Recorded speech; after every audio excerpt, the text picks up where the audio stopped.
Go. We are on chapter 3, and chapter 3 is on faith.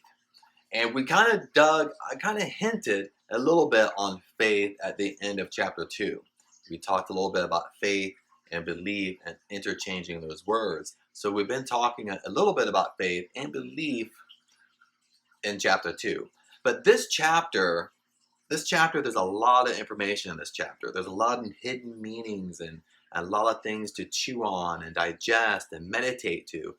This chapter is really full of great material. But before we go on, since we're on chapter 3, we're on faith, I just want to let you know, don't get overwhelmed. Okay, there's a couple things happens at this point. Is sometimes people feel overwhelmed because we're going over a lot of information. For one, don't feel overwhelmed. If you're a beginner, you're new to this, don't get overwhelmed because everybody starts off where you're starting off. All you can do is learn, digest, and observe as much as you can possibly digest and observe. Then you keep on listening, keep on going through personal development. Then in later courses, where a lot of this stuff, most of this stuff is a foundation. So remember this. Most of what you're going through right now is a foundation. So we're going to build on these points in other courses and use other scenarios and examples to kind of help you along the way.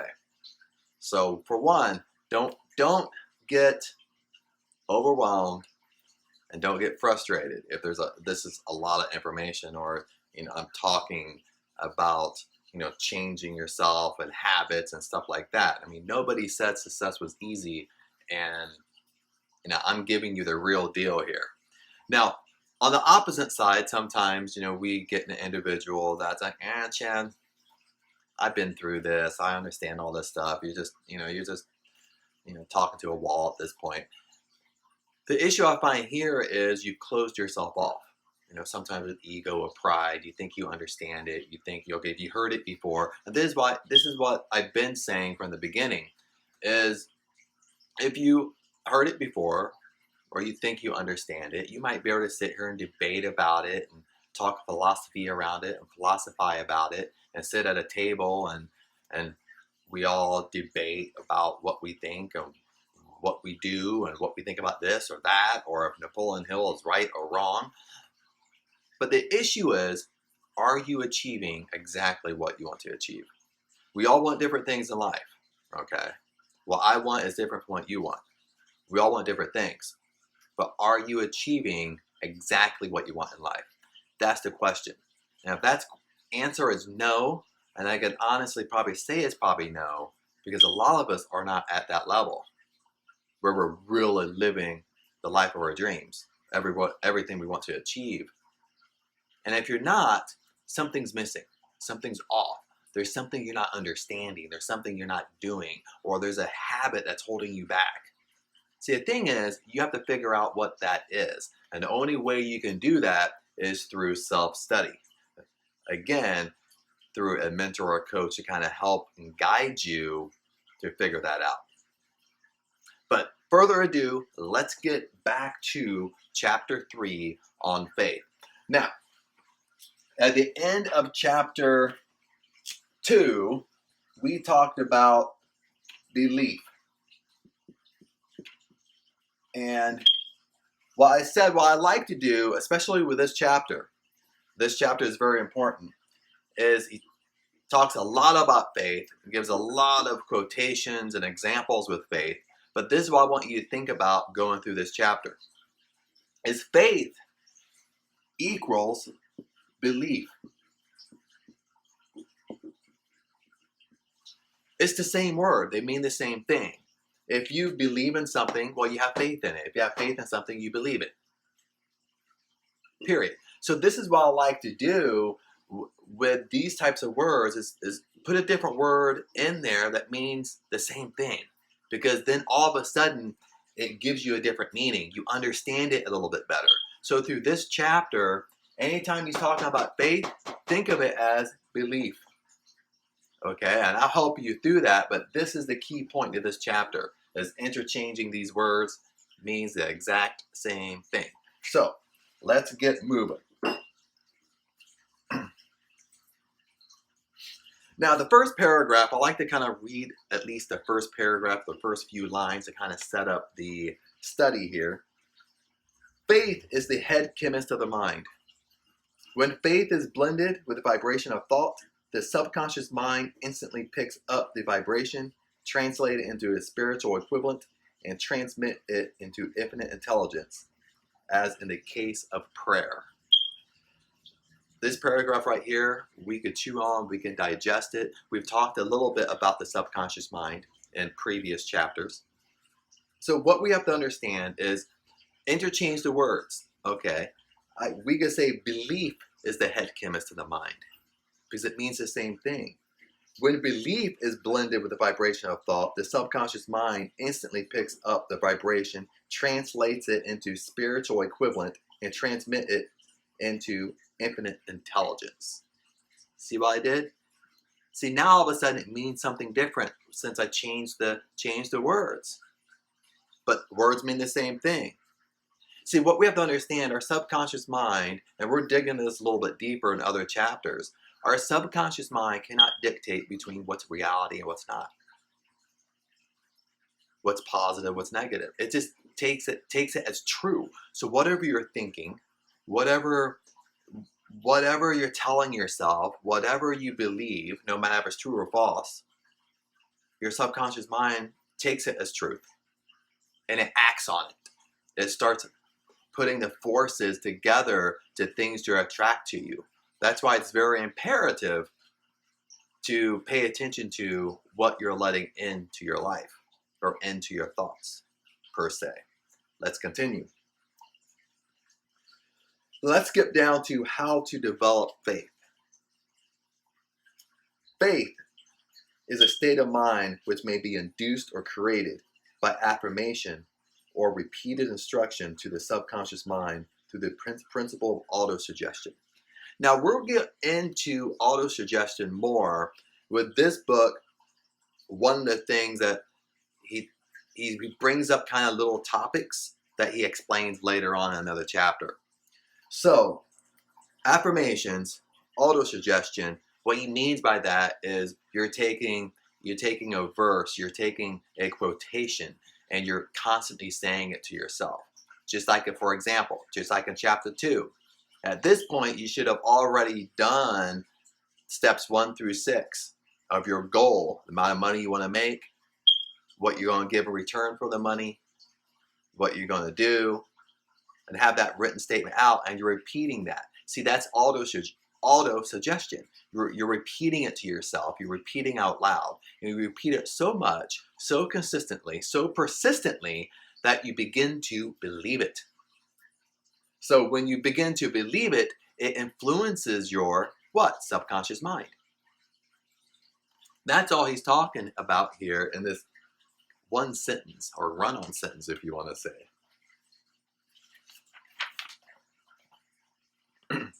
Now, this is where the fun gets into it, because he really gives a lot of information on faith/belief.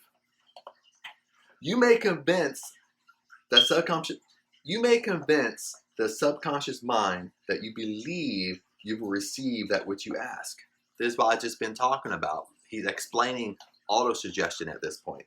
You may convince the subconscious mind that you believe you will receive for which you ask, and you will act upon that belief, which your subconscious mind passes back to you in the form of faith, followed by definite plans for procuring that which you desire. Let's go on a little bit more. Faith is a state of mind which you may develop at will after you have mastered the 13 principles, because it is a state of mind which develops voluntarily through application of the use of these principles. So let me read this one more time. Remember when I said that Napoleon Hill brings up in almost every single chapter about mastering 13 principles? What are the 13 principles? We're going through them right now. Each chapter is one principle. So let me read it one more time. Faith or belief is a state of mind which may be developed at will after you have mastered the 13 principles. So what he's saying, after you have mastered these 13 principles, then faith or belief is a state of mind which you may develop at will.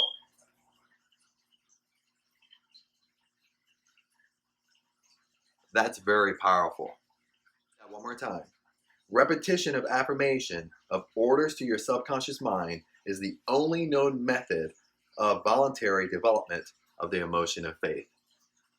So now he's going back and explaining affirmations to influence your subconscious mind. Repetition. So back in chapter 2, the steps 1 through 6, having your written out plan, written out goal. Constantly repeating that twice a day. That's your affirmation.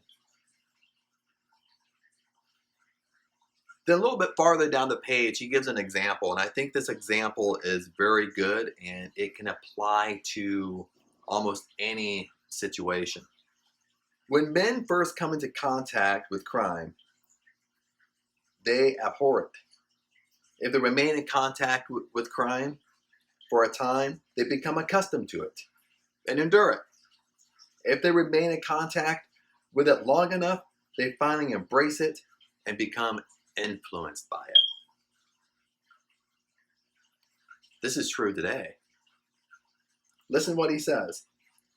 This is the equivalent of saying that any impulse of thought which is repeatedly passed onto the subconscious mind is finally accepted and acted upon by the subconscious mind, which proceeds to translate that impulse into its physical equivalent by the most practical procedure available.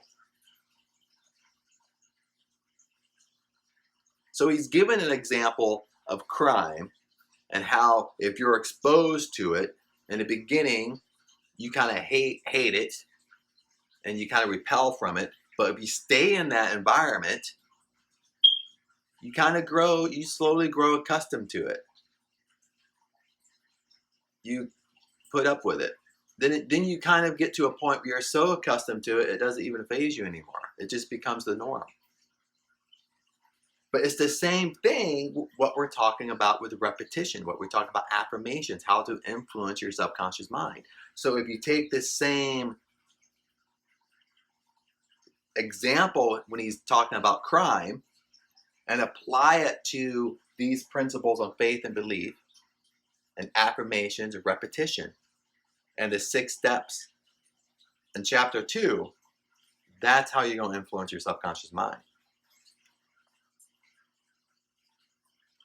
All thoughts which have been emotionalized, given feeling, and mixed with faith, which is belief, begin immediately to translate themselves into physical equivalent or counterpart. The emotions or feeling portion of thoughts are the factors which give thoughts vitality, life, and action. The emotions of faith, love, and sex, which mixed with any thought impulse, give it greater action than any other emotions can go singly. So let's write this down. We brought up a lot of stuff. Most of it is just explaining faith and belief. But he's adding in emotions now. And what we mean by emotions is it's when we talk about the law of attraction. Okay, and the reason why I keep on bringing up the law of attraction is because the law of attraction is so popular nowadays. So a lot of people kind of know what I'm talking about when we talk about the law of attraction or the law of vibration. So when we're emotions, this is what guides it. It's what we're really emotional about. It's not, most of the time, it's not what we're thinking or saying. It's what we're truly to the core emotional about. That's what's going to drive things to us. Most of the time, we're emotional about the wrong things, and that's exactly what we're getting into our life. It's kind of reversed. We're not getting emotional about the great things in our life. And for some reason, I don't know why we've grown out of this habit. From being a kid, we used to get so excited when we wanted to do something. We want to go to a movie, or we wanted a new toy. We're so excited. And we got more of that. Came more to us when we think back. just really think back in their past at some point. You know I'm correct. But eventually we grow out of that, and we've kind of grown to be kind of unemotional a little bit. We don't really get excited over things that we want to do, or we don't really get excited if we get a gift. We don't get excited if we go out to eat. The only time we get emotional is on the negative. But most of the time, it's that negative that drives us. So what we have to understand is if we're emotional about the wrong things, we're attracting exactly that. That's what Napoleon Hill is saying. It's the emotion. It's attaching the faith and belief. It means the same thing. And become emotional about it. What you believe, most of the time, you're emotional about it, no matter if it's positive or negative. Make sense?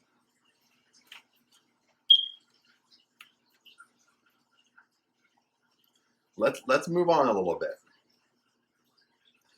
Now I'm going to read some of this stuff because he explains, this chapter has so much in it. He really kind of goes on the subconscious mind, and the subconscious section is in a later chapter. I wish in this book he organized things a little bit different, but we're talking about things that he explains in other chapters. He says, from this statement, you will understand that the subconscious mind will translate into its physical equivalent a thought impulse of a negative or destructive nature, just as readily as it will act upon thought impulses of a positive or constructive nature. This accounts for the strange phenomenon which so many millions of people experience, referred to as misfortune or bad luck. So he just kind of explained what we've been talking about. That the subconscious mind doesn't dictate between what's reality and what's not. So it's going to bring to you whatever you believe or whatever you're emotional about.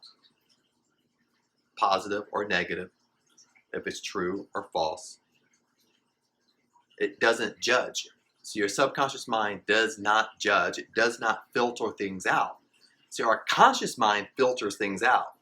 But our subconscious mind, once it reaches, let me show you something here.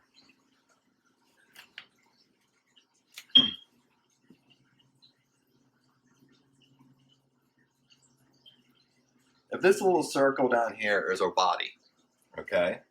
Up here,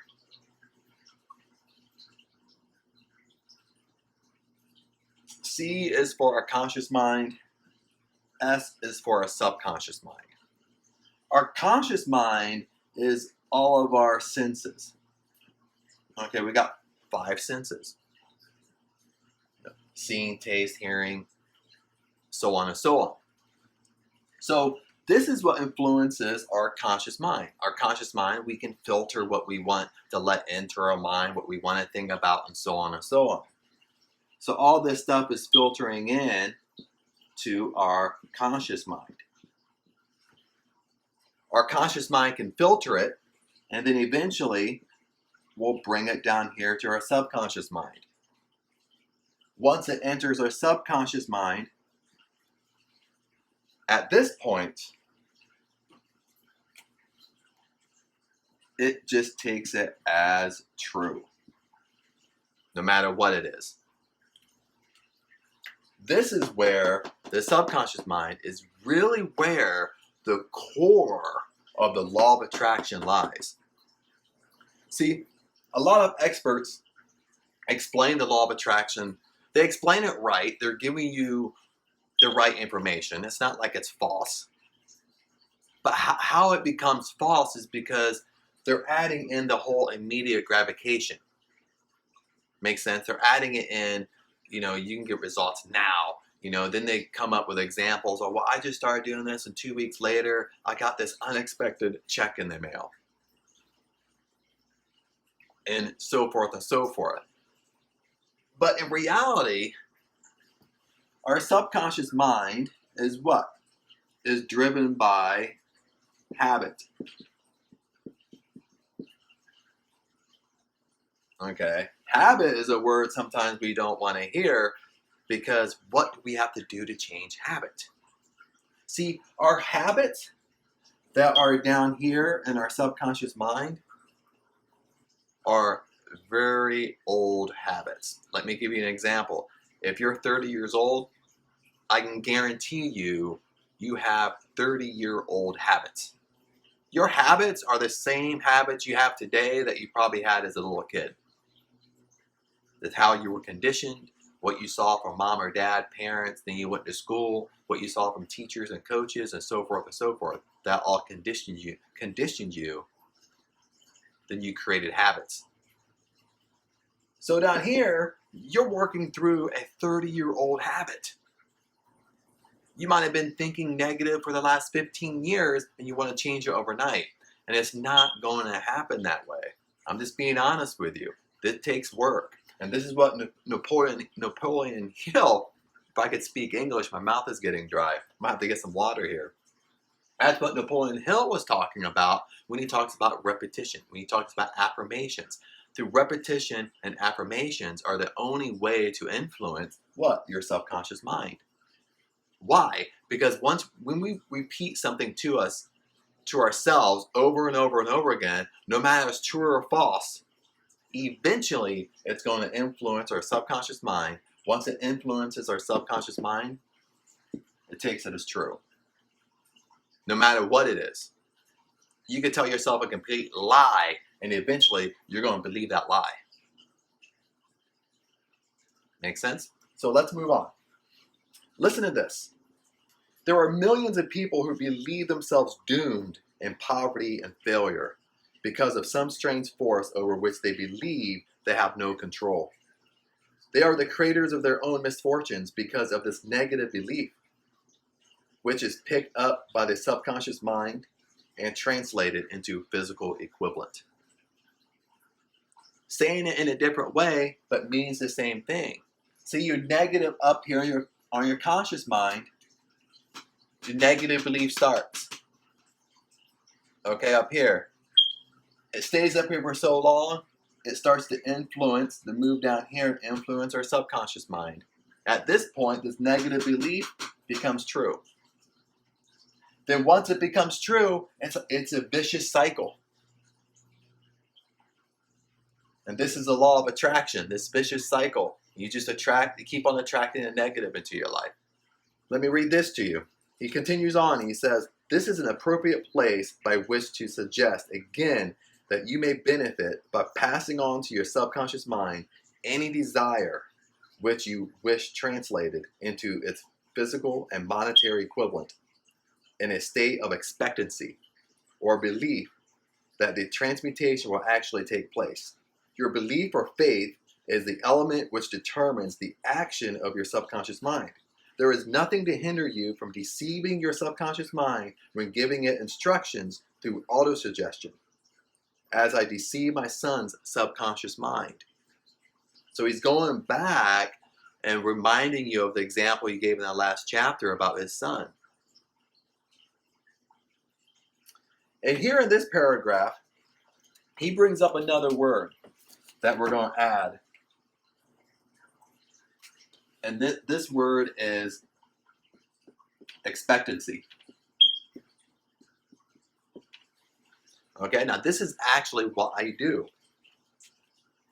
These three words mean the same thing. Okay, now I'm giving you three words that mean the same thing that's been brought up in this chapter.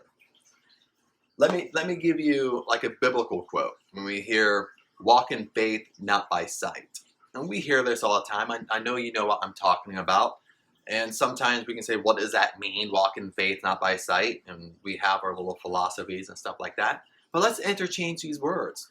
Walk in faith, not by sight. Walk in belief, not by sight. Means the same thing. Walk in a state of expectancy, not by sight. See, when I started doing affirmations, these three words keep on popping up. And I started to realize these three words mean the same thing. If you expect something, if you truly expect something to happen, you expect it. Well, you believe it. And you have faith in it. mean the same thing. See, that's how we have to start creating our, if I didn't drop things, start creating our habits over here. We have to start expecting good. We have to start expecting greatness to happen in our life. Then when we say our affirmations, we haven't gotten to that point yet. When we have affirmations, it has to be worded in a way that we expect it. You can change things around. That if you have a verse or a quotation or a quote that you say to yourself, it could be something simple as, I'm blessed and cannot be cursed. You could change it to, I expect to be blessed and not cursed. See, when you start putting different words in there that mean the same thing, it lifts your state. It brings you into a different state. So start interchanging these words. See, this is really kind of a slight secret into the law of attraction, is you expect it. You expect good. You believe it. You have faith into it. It means the same exact thing. Let me give you an example. Let's say tonight for dinner, I want to order a pizza. And maybe pizza makes you hungry right now, so you're thinking to yourself, that sounds kind of good. But let's say I'm going to order a pizza tonight. And I call up and they take my order, whatever I want on the pizza, I order it. Usually we get either vegetarian or we get cheese pizza. So I order a couple large pizzas, and I ask them how long is it going to be, and they tell me that will be there in 30 minutes. I'll have it delivered. I'm not going to go pick it up. So it's going to come to me in 30 minutes. So most of the time when people order a pizza or order food, if it says it's going to be there in 30 minutes, you believe it, right? You know that it's going to show up at your place in 30 minutes. You expect it to show up at your place in 30 minutes, right? Okay, this is a common sense. You expect it to show up. You believe it. You know it's going to show up. You don't think about it. You don't worry about it for that whole 30 minutes. You thinking to yourself, I wonder if he's going to go. I wonder if he's going to show up. I wonder if he's going to be late. I wonder if he's going to, well, I don't know. Maybe they might forget my order. You don't do that kind of stuff. You just believe. You expect. I mean, what if I called up and ordered a pizza, then every 2 minutes I called him back and I'm like, hey, no, this is Chad, and I ordered a pizza a couple minutes ago. I just want to make sure you're going to be here in 30 minutes. So just double checking. And they tell me, well, yeah, Chad will be there. We're making it right now. Then I hang up and I pick up the phone 2 minutes later and I call them and I say, well, this is Chad again. I just want to make sure you're going to be here. You got my right address? And they're like, yeah, Chad, we have it. And we hang up. And 5 minutes later, I call back and I say, well, there's Chad again. I just want to make sure. And they say, yes, Chad. We get it. We're going to be there. And we hang up. And this continues to the whole 30 minutes. And that would be crazy, right? Just ordering food, ordering a pizza. But what am I doing here? See, this example, we do the exact same thing in our life. We do the exact same thing when we're going after a goal, we're going after a dream, we're going after our dream home, our dream car, a salary, a job, a career, a vacation, whatever we want, we do the exact same thing. We set it up, we start believing it, and then we start doubting.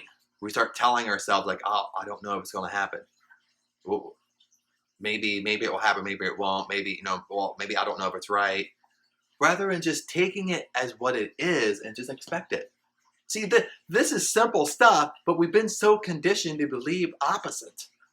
Just expect it to be true. Believe it's going to happen. And leave it alone. You believe it. And don't second guess yourself. So let's move on. That's a tidbit side distraction I had. That's why I love to have the board here, because I can write and I get off on a thought. We can write things down and give you some examples here. But let's get back focused on what Napoleon Hill was saying. Listen to this. To make this more realistic, conduct yourself just as you would if you were already in possession of the material thing that you were demanding. When you call upon your subconscious mind. Wow. Let me read this one more time. Conduct yourself just as you would if you were already in possession of the material thing which you are demanding. When you call upon your subconscious mind. What is he saying? I mean, it's very clear what he's saying. Remember, subconscious mind takes it as true. So what Napoleon Hill is saying, up here, you act as if, ...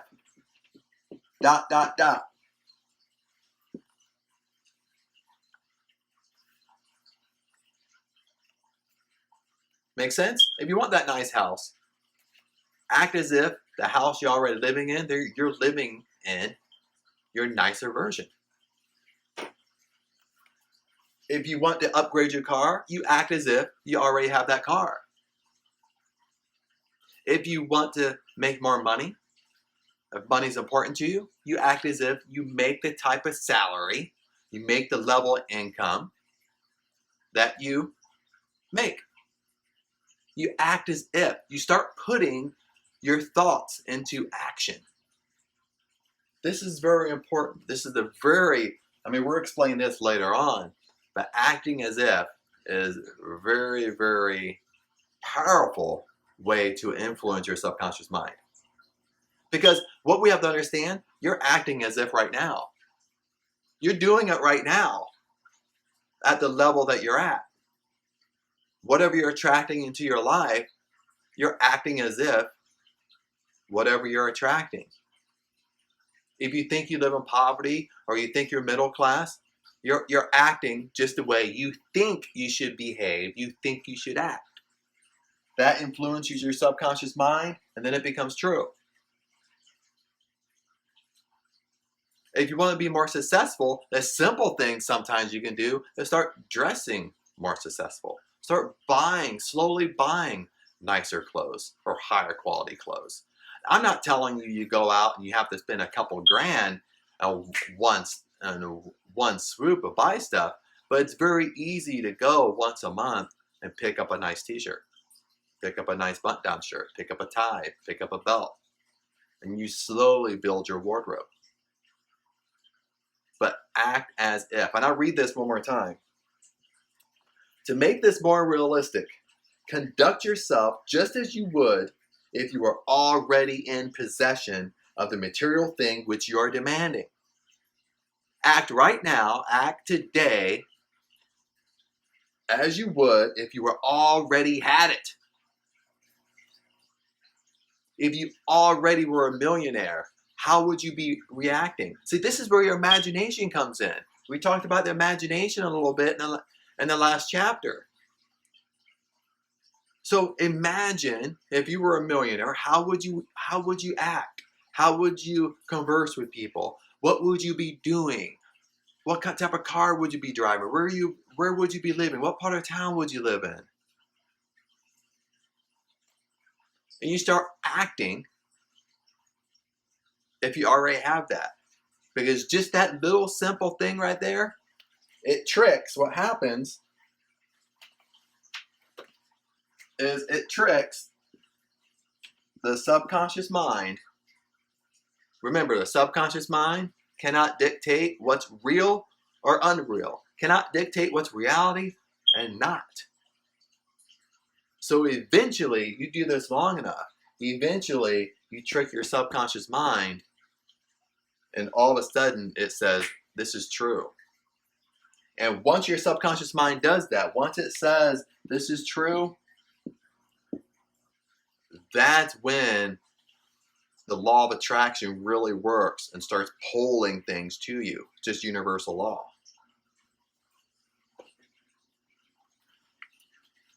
Okay, let's move on. I'm going to skip over that because we've been really explaining the same thing over and over again. And I may repeat myself, and with this stuff, you might say, Chad, kind of move on. But it's the repetition. Remember, it's the repetition of you hearing it over and over and over again. This isn't just you hearing it one time and you think you understand it. It's a deeper understanding. It's you understanding it so deep that it influences you and it changes your habits. That's the key. Napoleon Hill says, understand this truth, and you will know why it is essential for you to encourage the positive emotions as dominating forces of your mind and discourage and eliminate the negative emotions. Same thing we've been talking about all through here. The next section in the chapter is faith is a state of mind which may be induced by autosuggestion. And he comes down here with different affirmations, what faith is. Here he kind of goes on, he talks about autosuggestion a little bit. It is a well-known fact that one comes finally to believe whatever one repeats to oneself, whether the statement is true or false. If a man repeats a lie over and over, he will eventually accept the lie as truth. Just what we've been talking about. Moreover, he will believe it to be the truth. Every man is what he is because of the dominating thoughts which he permits to occupy his mind. Thoughts which a man deliberately places in his mind and encourages with sympathy, and with which he mixes any one or more of the emotions, constitute the motivating forces which direct and control his every movement, act, and deed. And remember, anytime we're reading this, also remember, I brought this up before, anytime Napoleon Hill uses men, man, he really means men, women, man, woman.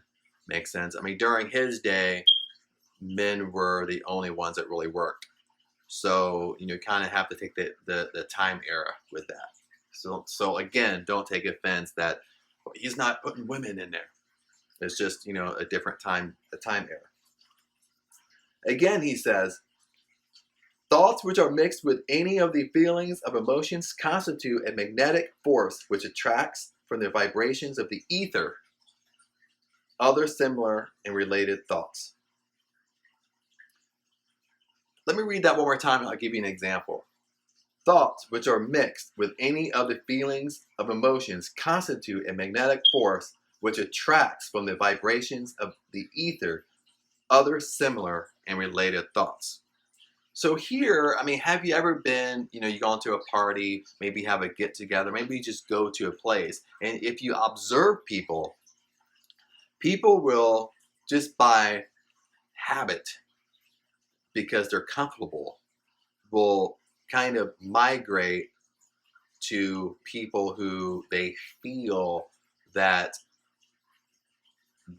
they have a relationship with, or they feel that are on their same level. Makes sense? So if, sometimes you can see if somebody is negative, the only people who are attracted to you are other negative people. If you're positive, the only people you're attracted to yourself are other positive people. So this is why it's so imperative, where's your state of mind? Because that's what's going to attract to you. And we see it, when you just observe people, observe situations, parties and stuff like that, where you go get-togethers, even family get-togethers, and you can see naturally how people will start being attracted to certain groups of people just by natural occurrence. Because this phenomenon is what's happening. A thought thus magnetized with emotion may be compared to a seed which, when planted in fertile soil, germinates, grows, and multiplies itself over and over again until that which was originally one small seed becomes countless millions of seeds of the same brand. Now, one of the great things in his book that just came up is called the self-confidence formula. And I have a copy right here. I have it laminated. I provided a PDF copy of the self-confidence formula on this module. So all you have to do is print it out. You have a copy of it. That way you don't have to write it out yourself. What you need to do is go get it laminated. Go to a store if you have a laminator, or go to a store, an office store, and get it laminated. That way it's sturdy. It doesn't ruin as fast. If you spill something on it, you easily can wipe it off. But have it laminated so you can have a couple of them. I have 2 or 3 of them. Sometimes I have one in the living room. I have one in my planner, and I have one in my business bag that I carry with me. This is what I want you to do. I want you to read it every single morning. And I'll read it to you. And I know you can read, but I really want you to do this because this is repetition. This is what really starts to help influence you and influence the way you think. This is what it says. First, I know that I have the ability to achieve the object of my definite purpose in life. Therefore, I demand of myself persistence, continuous action towards its attainment, and I hereby promise to render such action. Second, I realize that dominating thoughts in my mind will eventually reproduce themselves in an outward physical action and gradually transform themselves into physical reality.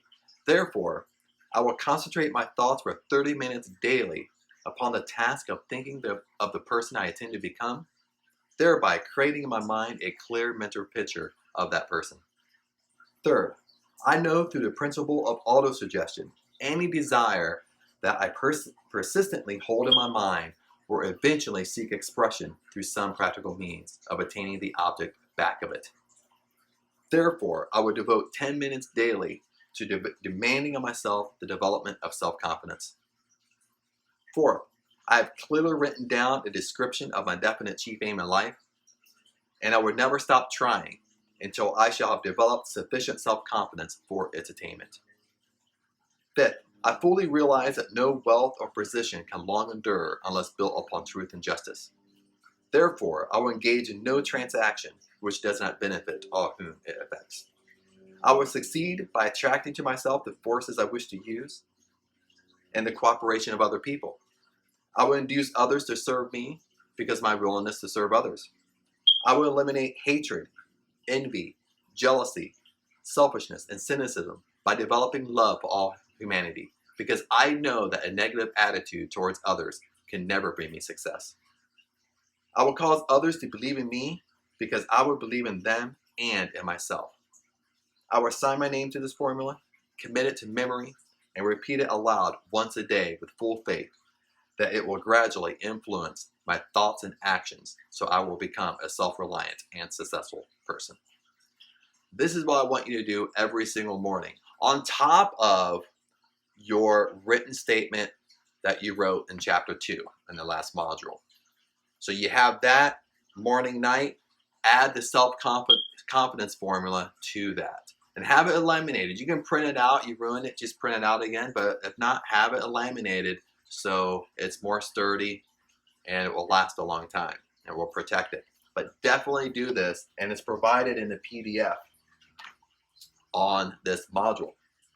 And this is what he says, Napoleon Hill.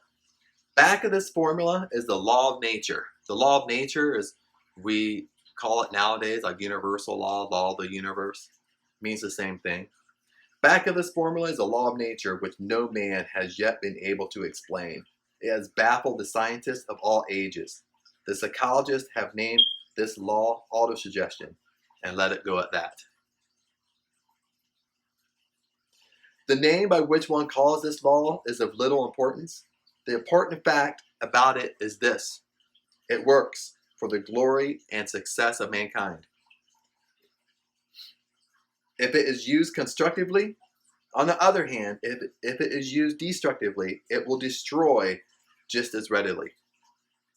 In this statement may be found a very significant truth, namely that those who go down to defeat and end their lives in poverty, misery, and distress do so because of negative application of the principle of autosuggestion.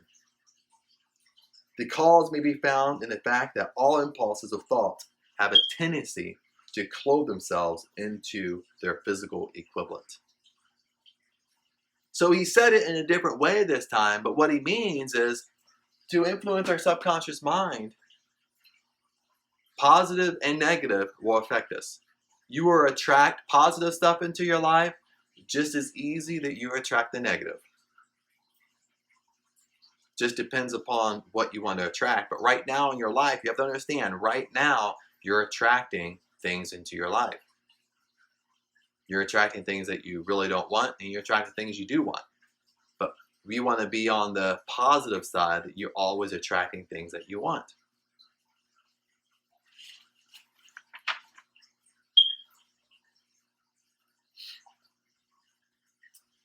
He goes on and he says, if you fill your mind with fear, doubt, and unbelief in your ability to connect with and use the forces of infinite intelligence, the law of autosuggestion will take this spirit of unbelief and use it as a pattern by which your subconscious mind will translate it into physical equivalent. This statement is as true as a statement that 2 and 2 is 4.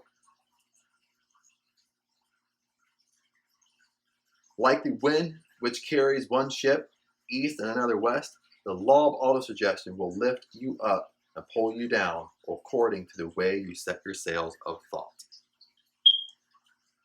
So here he's ending it with thought. It's all about our thought. It's all about our thinking. It's how we think. Look at it this way, and we're going to wrap this up very quickly here. When we look at biblical studies, now, when I bring up biblical studies, I'm not talking about biblical studies as a religion. I'm purely looking at it, at this point, I'm purely looking at it as a spiritual sense for it, because biblical texts, almost all biblical texts, has the universal laws within them. Okay? So when you look at anything, any religion text, there's a very common denominator in every single text. See, people get so put off by things. So I don't want to read this. Oh, no, it's not me. I don't want it. But they're not even looking at it. They're not open enough to really study it, to dig deep, to see what it's really saying, see what the true meaning is. What I wanted to say, I kind of got sidetracked there. What I wanted to say was, with the biblical text, when we look at it, and I'm taking the Bible, for example, when we look at the New Testament, look at Jesus. When Jesus had a command, most of the time, it all had to do with thought. See, when we believe in the devil doesn't hide behind a wall and jump out and beat us up. What does the devil do? Attacks our thought. That's our thought life. Comes back to a law of attraction, what Napoleon Hill was talking about. It's our thoughts. It's what we think that's bringing us exactly what is coming to us in our life. We have to master and control our thought life. Then he kind of starts to wrap this up with a poem. I'll read it to you. If you think you are beaten, you are. If you think you dare not, you don't. If you like to win, but you think you can't, it is almost certain you won't. If you think you'll lose, you're lost. For out the world we find, success begins with a fellow's will. It's all in a state of mind. If you think you are outclassed, you are. You've got to think high to rise. You've got to be sure of yourself before you can ever win the prize. Life's battles don't always go to the stronger and faster man, but soon or later, the man who wins is the man who thinks he can.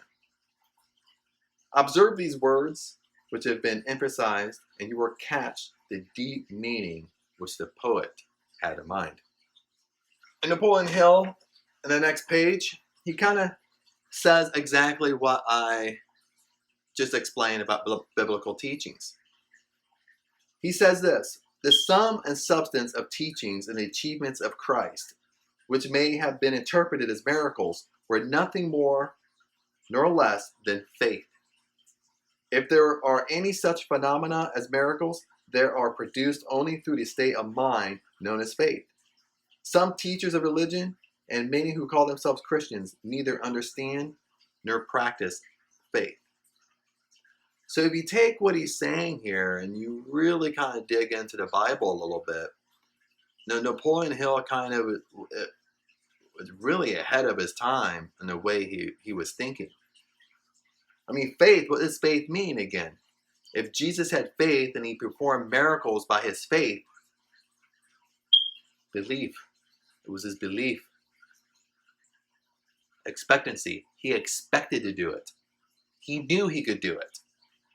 Big difference than second guessing yourself. He knew he could do it. He expected it. He believed it. That's what faith means. Now, the rest of the chapter goes on and he gives, for several pages, he gives a huge example on the United States Steel Corporation and how that went down and all the stuff that went with that. I'm not going to read that to you. You're free to read it. Of course, you should read it. It's a phenomenal example. But I don't need to go through every single little thing. And I'm sure you don't want me to. So we went through it a lot in this chapter and explaining this in different situations, different ways to kind of help you understand and really help you understand as to power of our thoughts. Now, end with this. Riches begin in a form of thought. So riches begin in the form of thought. Okay? Riches don't just come to us. We have to think it. It's who we are that we attract. And you might be saying, well, Chad, there's people out there that have money that don't really, aren't good people. But I say this. If you happen by chance to come across a lot of money and you don't have the proper thought life, you'll lose that money.